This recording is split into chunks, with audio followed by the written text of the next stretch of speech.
گناہ کو نہ دیکھو کہ کتنا چھوٹا ہے، بلکہ اللہ تعالیٰ کی عظمت کو دیکھو کہ کس کی نافرمانی کی جا رہی ہے۔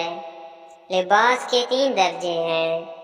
اول ایک آسائش کا جو ضروری ہے، دوم زیبائش کا جو جائز ہے، سوم نمائش کا جو منع ہے۔ جس نے معاملات میں پابندی حاصل کر لی اس پر رحمت ہوگی۔ فرحت قلب اس کی لونڈی ہے جو خود بخود مل جائے گی۔ عورت کی دھکتی رگ صرف ایک جگہ ہوتی ہے اور وہ ہے کمر کے نیچے کی طرف۔ اس رگ کو دبا دو تو عورت تابع دار رہے گی۔